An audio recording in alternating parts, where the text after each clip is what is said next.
Aesthetic Vlog. Vicky Hamilton here, where we talk about all things creative. And today I have a real treat for you. We're going to talk to Slash, one of my first management clients.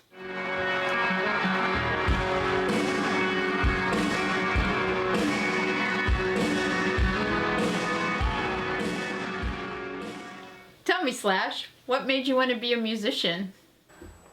At some point when I first started hanging out with Steve Adler, and he used to play these Kiss records and crank them up to 10, and he had this piece of shit electric guitar with this little amp, and he turned that up to 10 and just bang on it. And at that point, the idea of being sort of a rock star just seemed very, very enticing. You know, it seemed like it would be a lot of fun. And so we sort of like kids do, just thought, well, we'll start a band. Who first inspired you? Because I was raised in and around the music business and around musicians and all my whole childhood. But it never occurred to me to aspire to be a musician. And then at some point when I was like 13 years old, I got turned on to the Aerosmith Rocks record. I just liked the way the record kicked off. It was Back in the Saddle and Last Child. What advice do you have for new artists? You know, that's a tough one. It's really no man's land out there right now.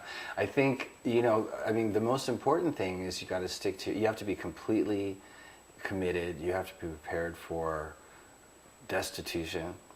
And you've got to, you know, really stick to your guns integrity-wise, and you know, really feel strongly and confident about your music and all that kind of stuff, which is the most important. And then you got to somehow manage to sell it. So you just got to be smart, and you have to be on top of your game and aware, and have some ideas that are better than the next guys, and go for it. It's a huge, I mean, really, you know, having done this for a while now, like if I had to start all over again from scratch, in this day and age, you know, you'd have to really be passionate to really follow through, because it's a bitch.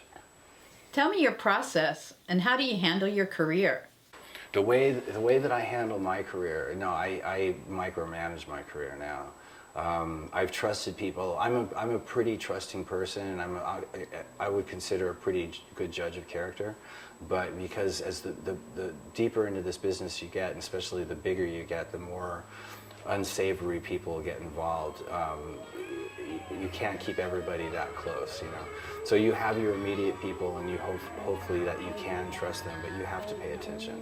And I've gone through a lot of managers. I've gone through a shitload of attorneys. I've even gone through a lot of business managers and record companies. And all it's taught me is to keep really, really, really close attention. Are you optimistic about your future as a musician?